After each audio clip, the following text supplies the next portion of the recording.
Bacaan firman Tuhan diambil dari kitab Galatia. Galatia pasalnya yang kelima, ayat 1 sampai dengan ayat yang ke-15. Namun saya akan membacakan ayat 1 sampai ayat 6 saja, kemerdekaan Kristen. Nanti ketika sambil berjalan saya akan mengutip ayat-ayatnya lagi. Galatia pasal yang kelima, kemerdekaan Kristen, supaya kita sungguh-sungguh merdeka. Kristus telah memerdekakan kita. Karena itu berdirilah teguh dan jangan mau lagi dikenakan hukum perhambaan. Sesungguhnya aku Paulus berkata kepadamu, jikalau kamu menyunatkan dirimu, Kristus sama sekali tidak akan berguna bagimu. Sekali lagi aku katakan kepada setiap orang yang menyunatkan dirinya, bahwa ia wajib melakukan seluruh hukum Taurat. Kamu lepas dari Kristus, jikalau kamu mengharapkan kebenaran oleh hukum Taurat. Kamu hidup di luar kasih karunia. Sebab oleh roh dan karena iman, kita menantikan kebenaran yang kita harapkan. Sebab bagi orang-orang yang ada di dalam Kristus Yesus, hal bersunat atau tidak bersunat tidak mempunyai sesuatu arti. Hanya iman yang bekerja oleh kasih. Tentu yang berbahagia pada saat pagi ini adalah yang membaca atau mendengar firman Tuhan. Menyimpan di dalam hati dan yang melakukannya. Amin, saudara. Renungan kita pada saat pagi ini berjudul mempertahankan kemerdekaan. Ya, sebelum berlarut lebih panjang, saya mengucapkan bersama-sama selamat ulang tahun ke-76 RI. Amin, saudara. Kita adalah warga negara Indonesia. Kita baru saja merayakan 17-an. Kita bersyukur jika dibanding dengan Afghanistan ya, hari-hari ini di sana sedang dicekam rasa takut. Mau membeli sesuatu sulit. Mempertahankan diri di negara itu pun kelihatannya kurang aman. Ya, terutama buat kaum wanita, ya terpaksa harus mengenakan baju burqa, waduh, dari atas kepala sampai kaki itu ketutup semua, saudara. Aduh, kalau kita hidup di Indonesia masih bisa bebas seperti ini, itu adalah anugerah. Kita syukuri untuk ulang tahun kemerdekaan ke-76 ini. Khotbah ini berjudul mempertahankan kemerdekaan. Pada bahasa Indonesia masa kini ayat 1 dikatakan, kita sekarang bebas. Sebab Kristus sudah membebaskan kita. Sebab itu pertahankanlah kebebasanmu. Wow. Ada kata mempertahankan. Jadi berdiri teguh itu dalam terjemahan bahasa yang barusan kita baca, terjemahan baru. Di bahasa Indonesia masa kini artinya mempertahankan. Ya, konon mempertahankan lebih sulit. Karena itu terjadi harus seumur hidup. Dibanding ketika kita merebutnya. Saudara, kata merdeka dalam kamus bahasa Indonesia, kamus besar bahasa Indonesia, artinya merdeka itu bebas.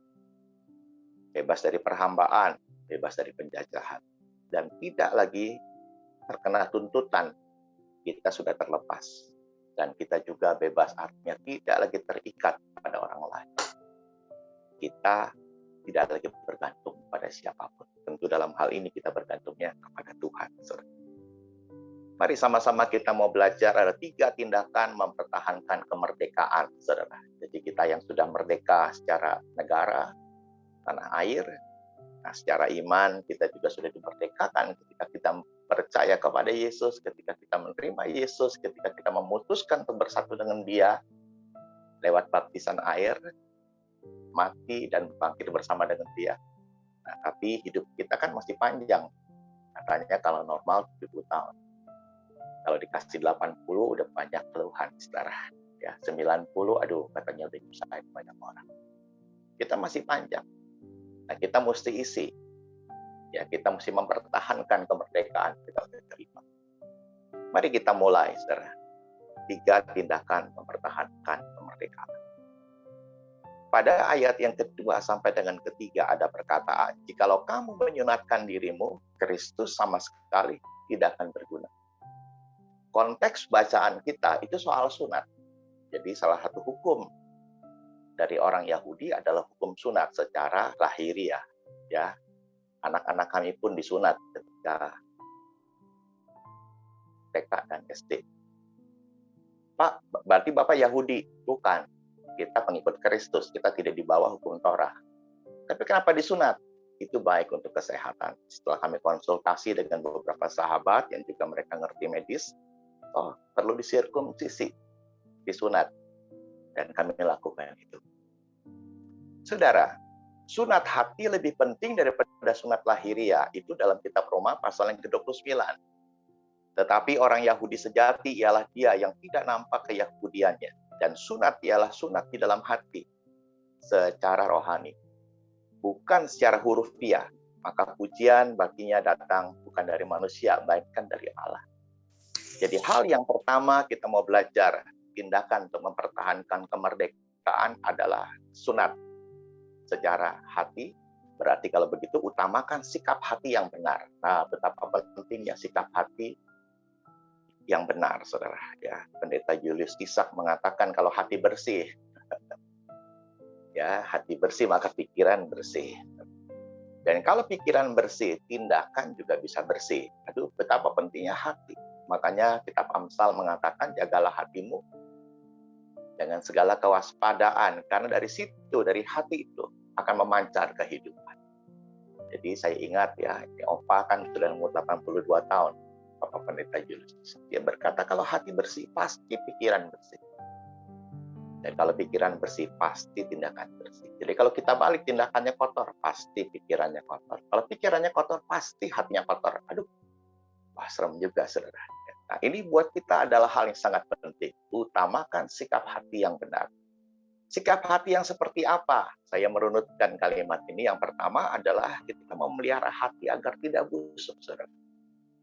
Ya, hati yang tidak busuk. Memang ada Pak hati yang busuk? Ada.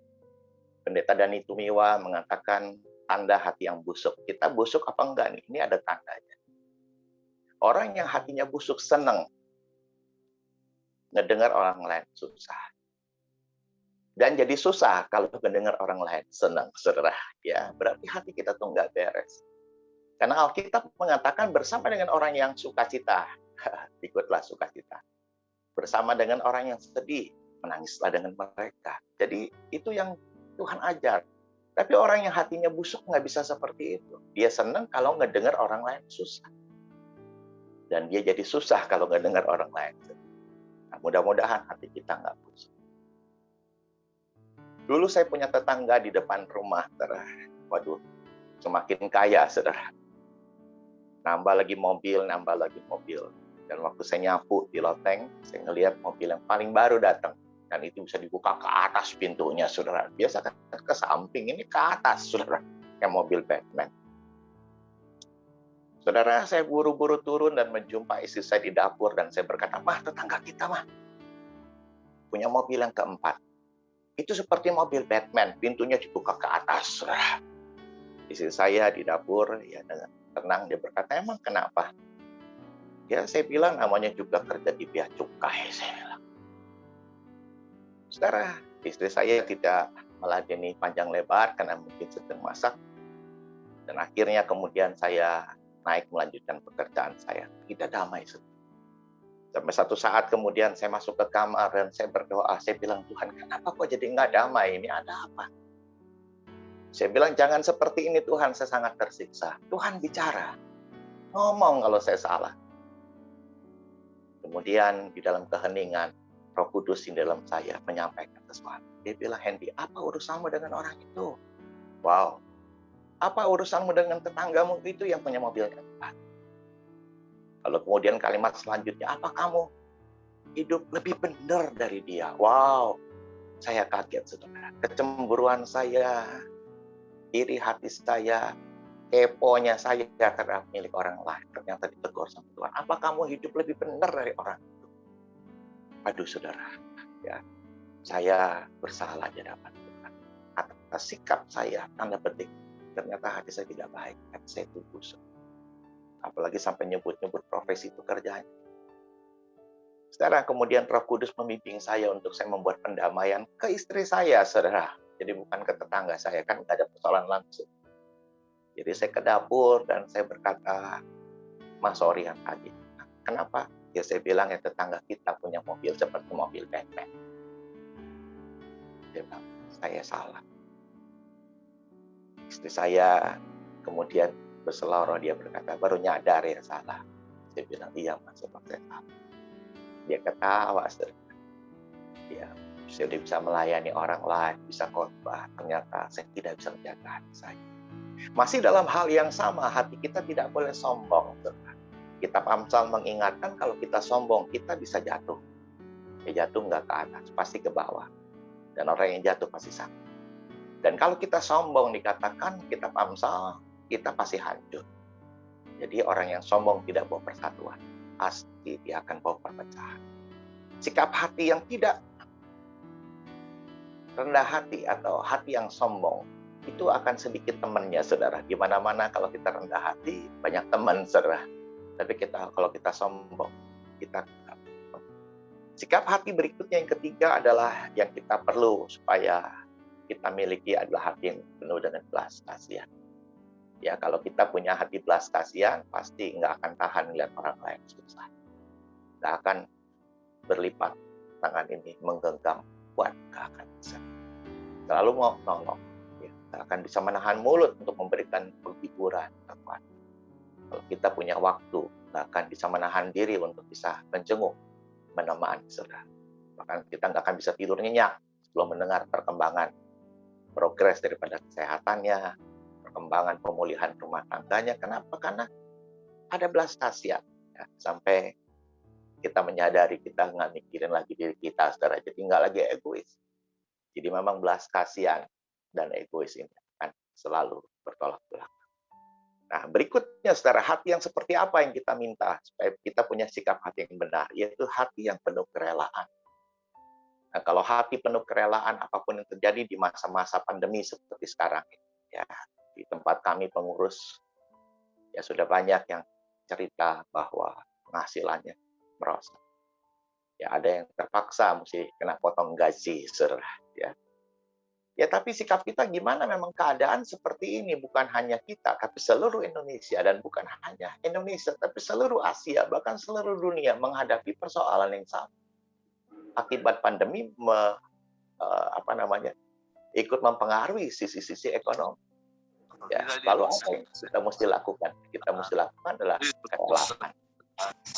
Seperti Yesus, dia meminta, kalau boleh lakukan cawan ini. Jangan bagaya, no?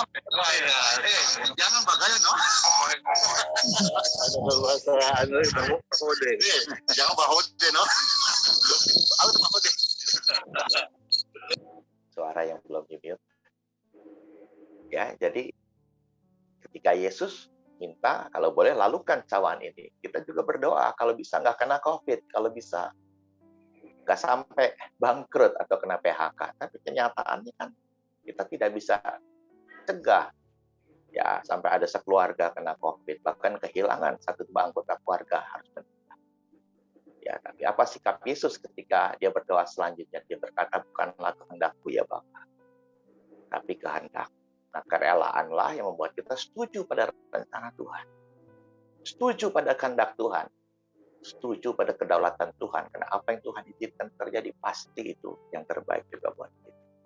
Satu lagi, sikap hati yang benar adalah sikap hati yang penuh kerinduan akan Tuhan. Ya, sampai hari ini kami sudah memasuki hampir 1 tahun. Tiap hari jam 9 kami yayasan pengurus semua adakan doa bersama-sama. Doa siapa? Aduh, untuk setia itu tidak mudah, saudara. Kadang-kadang ada yang bisa, ada yang enggak. Kadang-kadang sampai roba deh waktunya, saudara. Tapi kalau bisa dipertahankan sampai saat itu karena anugerah. Buat apa kita bikin seperti itu? Karena kita sadar tanpa Tuhan kita nggak bisa buat apa. Doa kami adalah terus buat kami rindu, haus akan Tuhan, bukan tiap minggu, bukan tiap katakanlah tengah minggu, tapi kita kepengen tiap hari. Nah, beberapa udah ketularan, saudara. Jadi kalau kita akan doa jam 9 kurang seperempat sudah mulai penyembahan, saudara. Aduh, rasanya jadi senang, saudara. Kenapa? Karena itu satu kebutuhan. Dan itu hanya mungkin kalau Tuhan yang taruh kerinduan. Tanpa kerinduan nggak mungkin bisa. Dunia menawarkan yang manis-manis, yang menggoda. Nah, itu tarik-tarikan. Kalau Tuhan tidak menolong kita, kita nggak bisa, saudara. Tapi karena ada Tuhan, semua jadi terlaksana, semua bisa. Saudara, tahun 2006, Fiji pernah mengalami sebuah kebangunan rohani dalam kisah kesaksian di Fiji ketika itu, saudara. Waktu mereka mengalami hidup dalam masa kegelapan, mereka menyembah berhala, mereka hidup dalam penyembahan dengan roh-roh nenek moyang. Saudara, negeri itu kena kutuk. Ya, sebuah sungai itu airnya bagus, saudara. Warnanya bening. Tapi tidak ada tumbuhan yang bisa hidup di situ. Mati. Saya ingat seperti sebuah lagu, ya, bahwa kasih itu seperti air. Firman Yesus seperti air, mengalir dan mengalir, saudara. Ya, seperti Mazmur pasal 1, kalau tanaman ditanam di pinggir tempat yang berair, mestinya hidup. Saudara. Nah, pada waktu ada kebangunan rohani di Fiji tahun 2006, saudara, hamba-hamba Tuhan dari luar negeri dikirim. Adakan KKR di lapangan-lapangan, mukjizat terjadi. Nah, yang terjadi sekarang itu dengan sungai yang airnya tidak bisa memberikan kehidupan. Sungai itu didoakan, saudara. Wah, sumber airnya sama. Sungainya sama, mengalirnya arahnya sama. Didoakan. Dan sungai itu dibebaskan dari kutuk. Sungai itu diberkati oleh Tuhan. Saudara, luar biasa. Dan pohon pisang, pohon umbi-umbian tumbuh di pinggir sungai. Buahnya gede-gede, saudara. Rasanya enak, manis, saudara. Wah, orang sampai kaget. Bukan hanya manusia hatinya dipulihkan, bukan hanya kita punya dosa diampuni, tapi sampai sungai aja airnya Tuhan bisa berkati, jadi berubah. Nah, mungkin dalam kehidupan kita pun kadang-kadang mengalami hal yang sama. Kita perlu Tuhan. Dan semua dimulai dengan hati. Supaya dari hati terus merembet ke berkat-berkat jasmani yang kita perlukan. Tuhan berkati. Hal yang kedua, saudara, kita minta supaya Tuhan tolong untuk tindakan kita ini supaya mempertahankan kemerdekaan. Ayat 6. Hanya iman yang bekerja oleh kasih. Nah, garis bawahi kata iman. Jadi kalau tadi utamakan sikap hati yang benar. Sekarang yang kedua, utamakan iman yang benar. Setelah ya, memang ada iman yang salah. Saya jadi ingat Pak Big Man ya. Kalau ketemu Juni tahun ini dia udah 2 tahun. Jadi iman yang besar bisa memindahkan gunung, saudara. Tapi iman yang benar tetap percaya Tuhan walaupun gunung nggak pindah. Saudara, iman yang benar yang bekerja oleh kasih. Saudara, mari sama-sama kita akan lihat seperti apa yang kita inginkan, saudara. Yaitu yang pertama, kita harus mempunyai iman yang benar. Menerima kuk yang Tuhan pasang, saudara. Menerima kuk. Kuk itu ya ada di punggung daripada binatang, misalnya seekor sapi, saudara. Nah, palang yang di atas punggung inilah yang bisa mengendalikan ya kalau sapi ini mau diarahkan kemana, saudara. Nah, kadang-kadang Tuhan menginginkan hidup kita dipasang kuk. Seperti dalam Matius pasal yang ke-11 ayat 29-30. Pikullah kuk yang kupasang dan belajarlah padaku, karena aku lemah lembut dan rendah hati, dan jiwamu akan mendapat ketenangan. Sebab kuk yang kupasang itu enak dan bebanku pun ringan. Ya, jadi ada kuk ya Tuhan pasang, dan karena Tuhan yang pasang, kita nggak bisa tolak. Kita nggak bisa tengking. Ya, kenapa? Karena Tuhan tahu itu baik. Saudara, seperti apa baiknya? Nah, kita akan lihat, saudara. Jadi jangan lihat pada penderitaannya, tapi lihat pada maknanya. Ternyata dengan adanya kuk itu, kita jadi belajar.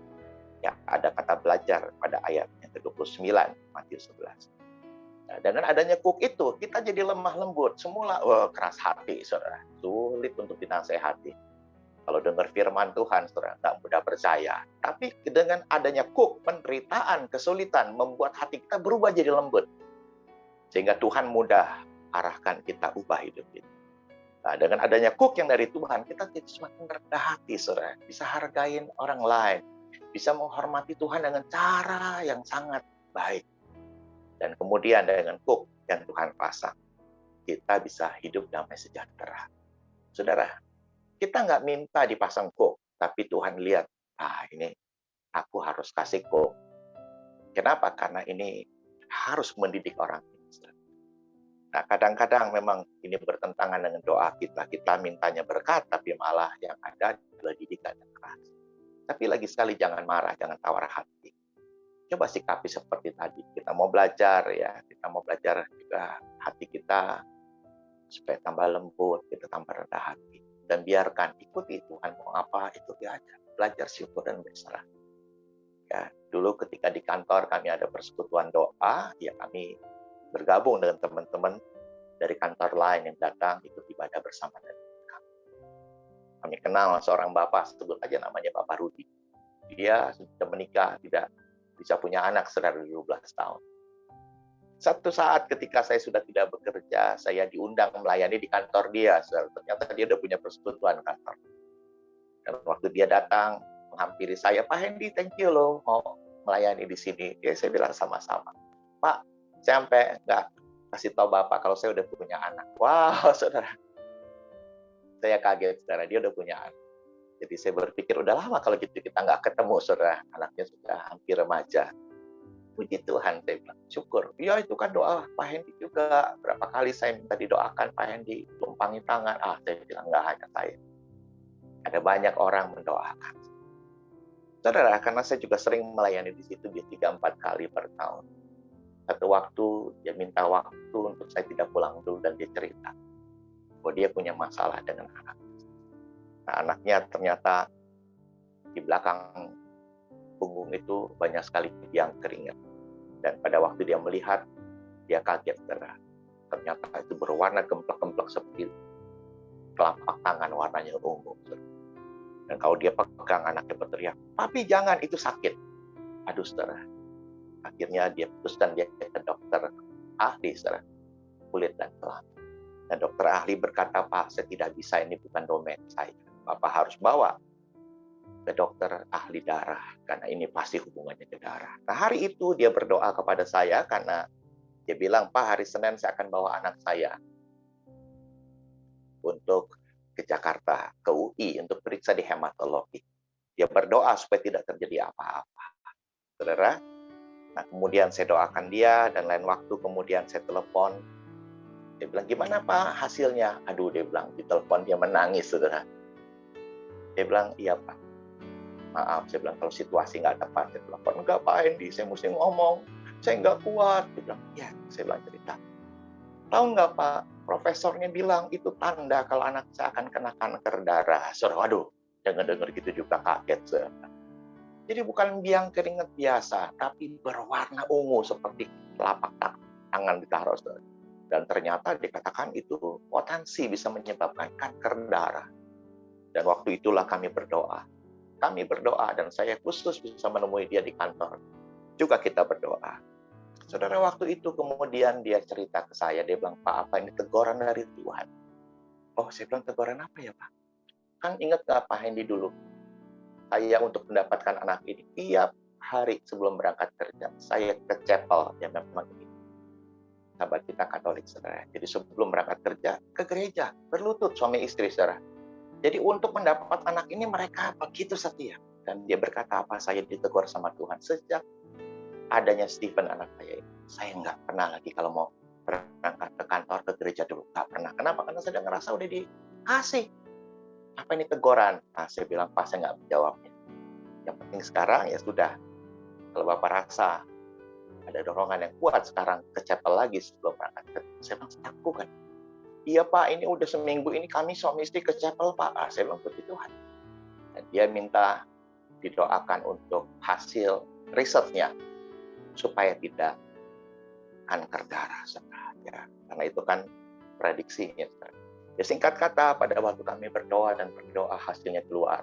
Ternyata profesor berkata, ya ini hanya 10% saja dari kemungkinan yang kami duga, baru 10%. Jadi ini masih bisa diobati.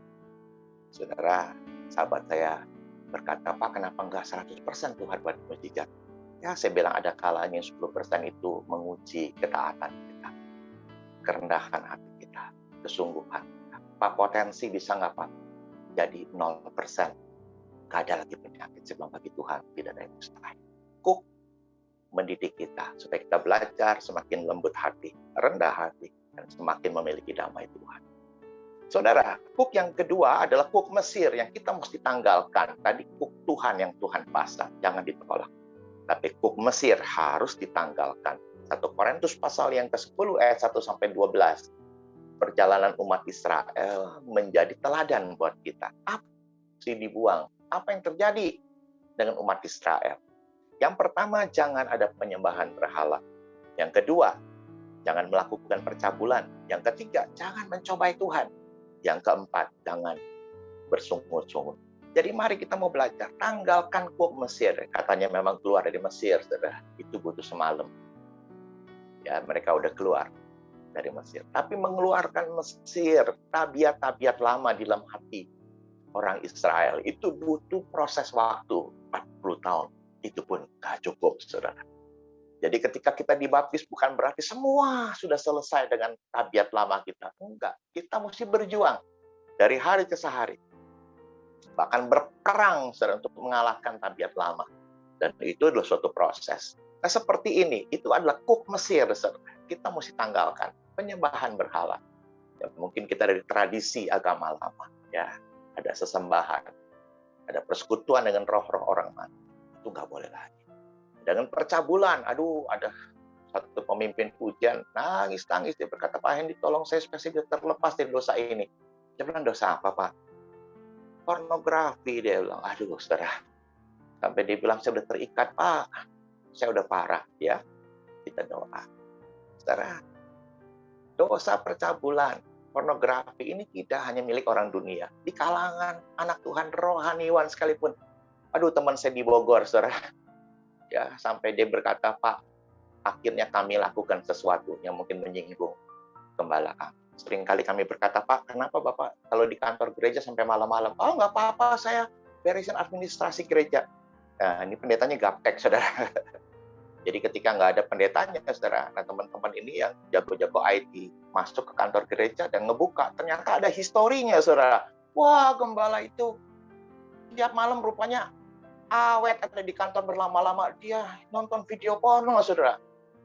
Nah, atas beberapa saran dan akhirnya dilakukan sebuah sidang terbatas dan diberikan satu bukti, saudara. Wah, gembalanya malu, gembalanya mengundurkan diri, saudara. Kenapa?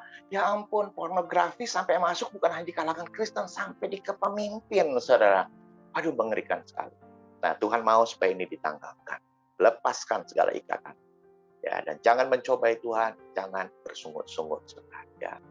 Kita tahu kalau kita dalam keadaan cacat seperti ini, kita nggak bisa menghadap Tuhan dengan hati yang penuh, saudara. Nggak bisa. Ya. Kita nggak akan angkat wajah kita untuk menatap mata Tuhan. Kenapa nggak bisa? Karena rasa bersalah ini begitu banyak. Nah, bebaskan semua ini. Mari kita bertobat. Yang ketiga, kuk yang kita juga mesti buang adalah kuk masa kini, saudara. Ibrani pasal yang ke-12 ayat yang ke-15. Mengapa dibilang kuk masa kini? Karena ini banyak terjadi di masa sekarang. Ya, firman Tuhan berkata, jagalah supaya jangan ada seorang pun menjauhkan diri dari kasih karunia Allah, agar jangan tumbuh akar yang pahit, yang menimbulkan kerusuhan dan yang mencemarkan banyak orang. Saudara, ya, jadi kuk masa kini, yaitu akar pahit. Ya, akar pahit, yaitu nggak bisa ngerasain kebaikan Tuhan, saudara. Mana kalau Tuhan baik? Wah, mulai cerita tentang masalah. Tapi saya mau katakan, Tuhan itu baik. Kenapa buktinya kita masih hidup? Kita masih dikasih nafas, buktinya kita masih sehat, buktinya masih bisa beraktivitas, walaupun katanya kena PHK, tapi kan makan tetap ada tiap hari. Jadi bersyukurlah untuk hal-hal baik yang masih kita terima. Nah, orang yang mengalami hatinya pahit tidak bisa melihat kebaikan Tuhan, otomatis nggak bisa bersyukur, apalagi bersaksi. Nah, orang yang mengalami kepahitan hidup, saudara, tidak bisa mengalami keberuntungan, saudara. Di mata dia apa saja. Di mata dia jalan buntu aja. Padahal antara jalan buntu dan mujizat sebenarnya nggak beda jauh, saudara. Tinggal bagaimana kita ngelihat angle. Kalau angle hati kita seperti tadi dikatakan bersih, kita bisa ngelihat. Ya, mujizat itu terjadi setiap hari, bahkan setiap jam, bahkan setiap waktu. Ya, kita mesti belajar membuang kepahitan supaya hati kita bisa ngelihat kebaikan Tuhan, supaya hati kita terus bisa menyaksikan keberuntungan. Ya, saya menamakan kata lain terobosan. Ya, selalu ada jalan. Ya, dan mujizat nggak harus besar. Ya, kecil aja itu mujizat. Saya sering keluar dengan anjing setiap hari pagi sama istri karena kami punya 2 anjing. Dan satu waktu ketika saya menuntun, saudara, ada pohon yang hampir tumbang. Bukan tumbangnya yang saya mau saksikan, tapi rantingnya hampir menusuk mata saya. Waduh, saudara, itu betul-betul tipis dengan bola mata. Saya cuma bayangkan, Tuhan, andai kata kejadian nusuk bola mata. Saya ngebayangin teman saya di Pamulang, yang istrinya kena serpihan kulit bambu. Yaitu sampai merobek retina, saudara. Dan itu, ya kalau orang bilang asal baik, berapa duit juga dibayar. Kan ini sudah menghabiskan uang 100 juta lebih. Tapi jadi masalah sekarang matanya nggak bisa seperti dulu, saudara. Aduh, sampai saya bilang, Tuhan makasih, makasih, makasih Tuhan. Aduh. Ada persoalan, ada. Tapi Tuhan unjukkan tetap kebaikan. Untung katanya ya, saudara, nggak kena bola mata. Ya. Untung nggak membuat cedera. Ya. Ada banyak pertolongan Tuhan, walaupun mungkin tidak besar, tapi tetap itu pertolongan Tuhan. Ya, orang yang mengalami kepahitan hati tidak bisa memaafkan sesamanya. Dulu ada teman pelayanan sejak SMP. Berlanjut SMA, kita sama-sama aktif. Waktu kuliah, bahu-membahu melayani. Tapi teman saya nggak bisa mengampuni kepalanya, saudara. Aduh, entah ada kejadian apa yang membuat dia terluka. Sampai dia menulis surat kepada saya. Langit dan bumi boleh lenyap, tapi marahku tetap kekal. Waduh, dia hafal banyak ayat, saudara. Tapi dia pakai untuk mengkondisikan ke dalam hatinya dia. Ya, langit dan bumi akan lenyap, tapi marahku kekal. Saya bilang hati-hati. Ya, karena firman yang lain mengatakan kalau kita nggak bisa mengampuni sesama Bapa di sorga, tidak bisa mengampuni kita. Walaupun kita tahu ada doa Bapa kami tentang pengampunan, tapi itu nggak ngefek. Karena yang Tuhan mau adalah kita ngampuni dulu orang lain. Saudara, hati yang mengalami kepahitan diumpamakan seperti asam yang pekat ditaruh dalam sebuah kaleng. Jadi hati kita itu seperti bejananya, saudara. Ya, tapi isi dalamnya, saudara, itu asam pekat, itu kepahitan. Saudara, asam pekat cepat atau lambat pasti akan mengoyak, mendobrak, menghancurkan kaleng. Nah, mungkin perumpamaan ini memudahkan kita untuk mengingat.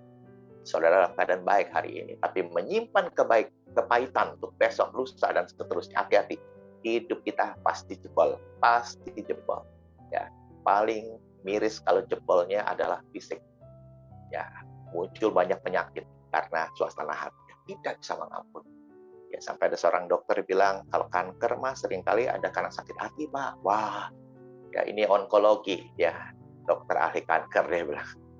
Orang yang sakit kanker seringkali ada masalah dengan hati, Pak. Nggak bisa ngampunin. Seperti itu. Mari yang terakhir, saudara. Kita minta supaya Tuhan menolong kita untuk bisa mempertahankan kemerdekaan. Tindakan yang pertama, utamakan sikap hati yang benar. Yang kedua, utamakan iman yang benar. Sekarang yang terakhir. Pada bacaan kita ayat 13 sampai 15 dalam Galati tadi, kalau kita lanjutkan, utamakan pelayanan yang benar. Ada kalimat layanilah seorang akan yang lain oleh kasih. Jadi kehidupan Kristen tidak bisa dilepaskan dengan pelayanan. Ya, kalau Tuhan itu baik, nikmati kebaikan. Ya, dan ceritakan pada orang lain. Yaitu sebuah pelayanan. Kita tidak bisa menyimpan kebaikan Tuhan hanya ditaruh di hidup sendiri. Kita nggak bisa. Saudara, layani seorang akan yang lain. Saudara, pada Yesaya pasal yang ke-58 ayat 6-9, saya memakai ayat ini sebagai bantuan untuk mengupas bagian ini. Yesaya 58, bukan puasa yang kukehendaki ialah supaya engkau membuka belenggu-belenggu kelaliman dan melepaskan tali-tali kuk, supaya engkau memerdekakan orang yang teraniaya dan mematahkan setiap kuk, supaya engkau memecah-mecah rotimu bagi orang yang lapar dan membawa ke rumahmu orang miskin yang tak punya rumah. Dan apabila engkau melihat orang telanjang, supaya engkau memberi dia pakaian dan tidak menyembunyikan diri terhadap saudaramu sendiri. Pada waktu itulah terangmu akan mereka seperti fajar dan lukamu akan pulih dengan segera. Kebenaran menjadi barisan depanmu dan kemuliaan Tuhan barisan belakangmu. Ya, jadi ini bagiannya. Ketiga, utamakan pelayanan yang benar. Ya, kita barusan baca di Yesaya 58. Jadi puasa yang penting bukan puasa lahiriah. Wah, setiap ada bulannya puasa 30 hari, saudara. Tapi kadang-kadang kita mesti ngalah terhadap mereka. Jangan makan loh, lagi pada puasa nih. Ya bagus juga sih. Ya udah kita menahan dulu. Tapi yang kita lihat mereka sedikit-sedikit buang ludah. Sedikit-sedikit buang ludah, saudara. Nah, apakah kita juga kalau kita berpuasa seperti itu? Nah, Tuhan ingin mengajar itu puasa lahiriah. Tapi yang paling penting adalah puasa batiniah, saudara. Aduh, ini yang kita lagi sedang mau renungkan. Jadi di mata Tuhan, puasa batiniah itu jauh lebih penting. Yaitu apa? Jangan lalim hidup kita. Jadi mari kita bantu ya orang-orang yang tertindas. Ya, kita sendiri nggak nindas orang, tapi bantu yang sedang tertindas. Jadi merdekakan mereka yang teraniaya. Waduh, saudara, ya. Jadi orang-orang yang teraniaya adalah orang-orang yang menderita ketidakadilan. Mungkin kita bukan jaksa, kita bukan hakim, kita bukan lawyer, tapi minimal kita bisa menolong mereka korban ketidakadilan. Dengan cara apa? Mendoakan mereka, menenteramkan hati mereka, ya, supaya mereka tidak berkobar kemarahannya sehingga mengutuki, tapi sebaliknya mereka bisa mengampuni, bahkan bisa memaknai pembalasan adalah haknya Tuhan. Dan kalau kita mau mengampuni, blessing-nya akan turun ke kita, saudara. Orang itu jadi berubah, saudara, walaupun mungkin menderita ketidakadilan, lawannya nggak dibalas, tapi dia sendiri bisa mendapatkan clue-nya, ya, poin-poinnya, manfaatnya. Sehingga dia bisa bersyukur, bahkan bisa mendoakan orang itu. Kita sudah menjadi penolong buat mereka. Ada kata memecahkan roti. Nah, kita mari mau berbagi makanan. Ya, saya sering mengisi siaran radio untuk radio kami di Mentawai. Ya, salah satu yang kami isi yang terakhir adalah kata meleleh, saudara, ya. Nah, apa yang saya mau buat di kata meleleh itu, saudara? Saya mengisahkan tentang seorang pembantu rumah tangga, ya, namanya Tina. Punya majikan Kristen, ya, majikannya sangat baik sama dia. Nah, satu waktu majikannya berkata, Tina, buatkan kami combro. Waduh, saudara. Tina ini rupanya senang masak dan memang bisa masak, saudara. Jadi dia buat combro, ya, tahu kan, saudara, dari bahan singkong yang dalamnya ada tumbukan oncom, saudara. Wah, dia semangat, saudara. Nah, ketika combronya jadi, tuannya berkata, taruh deh di meja makan, saudara. Aduh. Tina berharap, saudara, dia dibagi, saudara, ya. Istilah yang saya pakai, air liurnya Tina udah meleleh, saudara, ya. Tapi ternyata majikannya tidak bagi, saudara. Bahkan anak-anak makan, suami makan, sampai nambah, sampai ya, kenapa? Karena ada rasa pedas-pedasnya, saudara. Jadi membuat orang kalau makan ketagihan. Ya, Tina hanya ngelihat dari kejauhan, ya, sedih, ya, sedih juga, saudara, nggak dibagi, saudara. Ya udahlah, ya. Besok pagi majikannya panggil, Tina. Nah, kemudian Tina menghampiri, iya Nyonya, nih, masih ada beberapa buat kamu. Tina senang, ternyata masih kebagian juga. Dan dia bergegas menuju ke dapur dan dia nyalakan lampu. Dan pada waktu dia mau comot combro itu, dia kaget. Combronya udah meleleh, saudara. Artinya apa? Combronya udah basi. Dan Tina tidak makan. Saudara, berikan barang yang masih baik, makanan yang masih baik. Bukan karena di rumah udah enggak kita makan. Atau menjelang expired, menjelang kadaluarsa baru dikasih. Jangan. Perlakukan orang lain seperti kita kepengen diperlakukannya seperti apa. Berikan yang terbaik buat mereka. Dan berkat terbaik akan kembali kepada kita. Ya. Dan membawa ke rumahmu orang miskin. Jadi beri tumpangan. Rumah saya kecil. Ya, kita bisa patungan bayarin kos. Ya, waktu saya SMA, saya udah ngebayarin kontrakan hamba Tuhan, saudara. SMA. Duit dari mana? Ya, saya sedang menuntun PA. Ya, ketua-ketua kelompok di Universitas Unpad, di mana anak saya kuliah. Jadi saya dikasih kesempatan, Papa mau nggak mentorin para ketua kelompok? Saya bilang bersedia. Nah, topik saya ini nih, ya, bagaimana kita menyisihkan persembahan. Oh, kita masih mahasiswa, masih terima dari orang tua. Bisa, kita mulai dari hal kecil. Dari uang jajan kita sisihkan 10%, bahkan kalau bisa lebih dari 10%. Dan itu sudah saya lakukan sejak saya SMA. Ya, ngebayarin kontrakan hamba Tuhan, saudara. Ya. Dan terbukti sampai sekarang saya berumah tangga, anak-anak udah ada yang selesai kuliah, bahkan udah kerja 2 orang, saudara. Saya menyaksikan hidup saya nggak kekurangan. Diberkatin sampai anak-anak bilang, papa tuh gak ada habis-habisnya diberkati Tuhan. Saya bilang amin.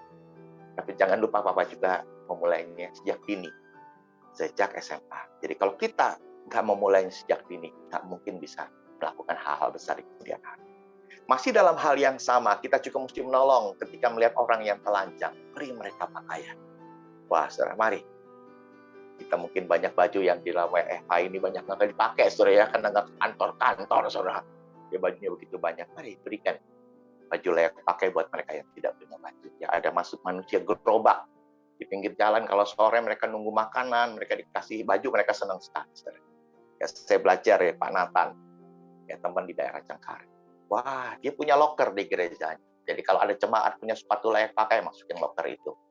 Kalau ada jemaat punya baju layak pakai, masukin loker itu, saudara. Nah, ketika dia bertanya kepada saya, Pak Hendy, Mentawai butuh baju layak pakai nggak? Saya bilang, butuh, Pak. Ya kalau gitu ambilnya di kantor saya. Waduh, saudara. Saya ke kantornya dapat 3 box. Gede-gede boxnya, saudara.